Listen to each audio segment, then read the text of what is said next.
guys, welcome back to yet another video. And today I want to kickstart that little project I was telling you about, where I will talk about every state's requirements when opening a trucking company. And each video will be focused on a single state. Now, these videos are not going to be like my other videos. They're going to be a little bit less entertaining for people who are not looking to open a trucking business in a particular state. So for example, if you're in Texas and I'm releasing a video about California, it's not going to be entertaining. So because of that, these videos are not going to be replacing my regular videos. They're just here as an addition to the channel for those that are interested in opening their trucking company in a particular state. Now, in terms of releasing these videos, I was thinking of going in alphabetical order at first, but I'm not going to do that. What I'm going to do is I'm going to release it in the order of truck driver populations. So currently the highest population of truck drivers is in the state of Texas. So guess what? This first video will be about Texas. Ready? Let's go! So before we actually get started with the documents you will need, I want to say I love Texas. I have never been in Texas, but I love it. Guess why? Because there's no state income tax, which is awesome. It means you have more money in your pocket. On top of it, if you didn't know, Texas is one of the few states that does not require employers to have workers' comp insurance. Now, I don't know how I feel about that, but you know what? My opinion doesn't matter. Your opinion does. So you have to decide whether Texas is a state where you would be willing to open a trucking company. So without further ado, let's go to the screen and start looking at how to get all those documents in order. Okay, so number one, a Texas DMV number. Now, a Texas DMV number is a Texas intrastate authority, and it's required for anyone who is operating only within the state of Texas without crossing state lines. So let me show you how to get there. So the first thing you want to do is you want to go to this website right here, and then you will come across this website right here. And all you have to do is you have to access eLink. Okay, so once it loads, this is the website that you should come across. And what you want to do is you want to click right here, start new application, and apply for a Texas DMV number. Once you click that, this is what you should come across. So you'll click next here, and of course I won't fill it out with you guys because I am based in California. I do not need a Texas DMV number. But once you click next, this is what should come up. Now, something to note right here, these three red boxes.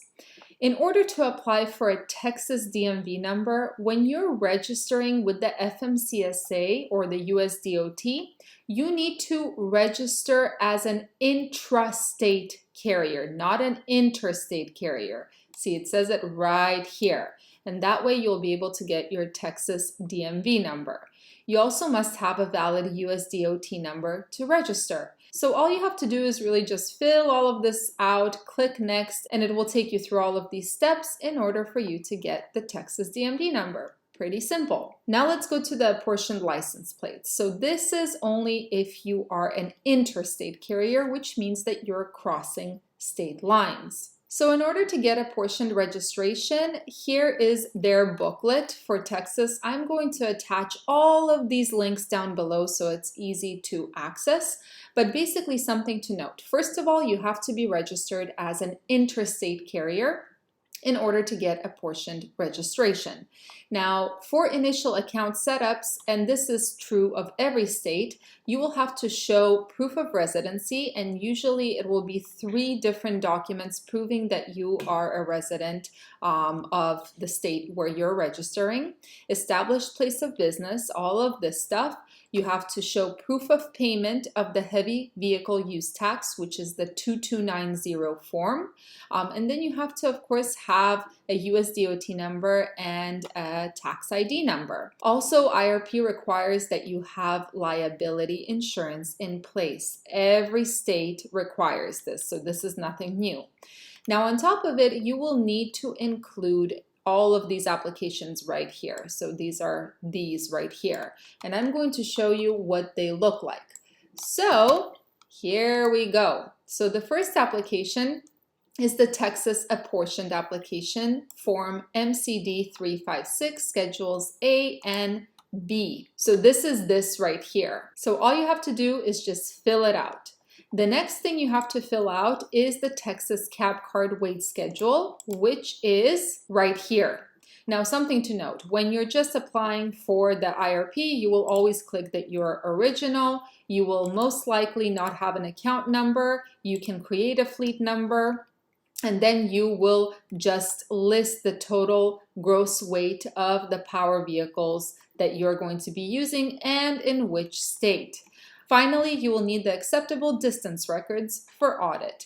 Basically, this document is telling you that you are to keep records of the distances you drive, and all you have to do is really just fill it out right here, sign it, say that you've read all of this. Now, another thing to note is, where do you get the apportioned registration? Every state does it differently. In California, you have to mail it in. In some states, you can do it online. So in Texas, you have to process an original application, a new account application, at an RSC, which is a regional service center.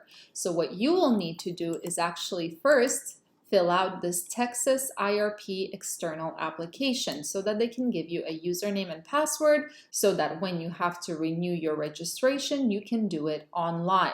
So all you have to do is fill out this application and then you send it over to one of the regional service centers right here. And you can fax this application or email this application, but you do have to do this in order to get IRP. So now I want to talk about the Ifta taxes. So this is something you will need if you're planning to operate interstate, which means you're crossing state lines. Now you can go to this website right here, but don't get too hung up on the website because I'll have all the links down below. And this will tell you exactly how to report your Ifta, which is done online. See, you can report your Ifta taxes electronically using web file. You can also report them manually through a paper form. I don't recommend it. That's too much paper. It's much easier to do it on the computer. But before you can do that, you have to apply for Ifta license, and you will be using this form right here. So it's the Texas application for Ifta license. So all you'll have to do is you'll have to follow instructions, read this first page. It's important because it will tell you where to submit this application. And the great part is you can submit it via email, which is awesome. So this is the email you can submit it to. And then you just fill all of this out. You have to fill out the name of your company, or if you're a sole proprietor, it's your name. And then you go down this list and just email it in.